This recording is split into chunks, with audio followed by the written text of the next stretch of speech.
What is this imagination that seems to bring people together at just the most propitious, necessary moments in life? What is this imagination? What is this power of belief that seems to develop one's life, as my life has developed, according to a train of images and ideas and mental pictures and emotionalized thoughts that populate someone's life? I want to talk about the how and the why of mind metaphysics, because I believe it's important that we approach this topic maturely. I don't like to lean on phrases like manifesting or law of attraction or things like that. I have no trouble with those terms, but they don't explain enough.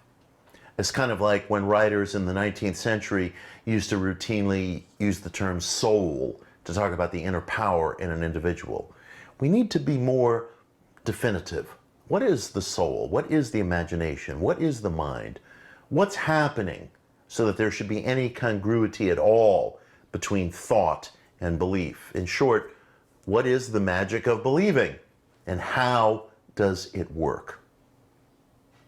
I want to start by talking about ways in which the power of thought can show up in your life.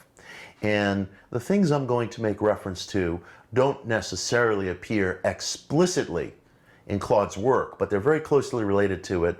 They're things that have developed in the years since, and I think that he would agree very firmly with what I'm about to describe.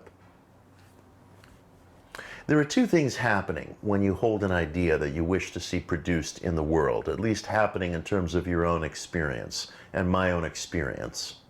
And that is gestation, the period of time from when you think something to when it actually starts to unfold, and channels of delivery. How does it come to you?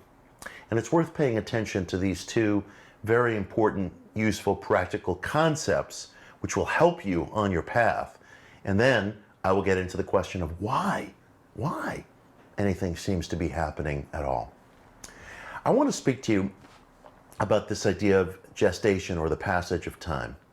When you hold to a thought, when you hold to a mental belief, a mental picture, and I hope you're well underway in devising your absolute passionately felt aim, as I talked about in the previous lesson.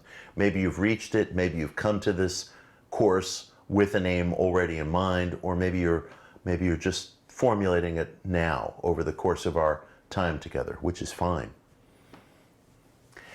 There can be, and you must take into account, a real interval of time between your most deeply held wishes and their concretizing in the world. They're taking shape in the world.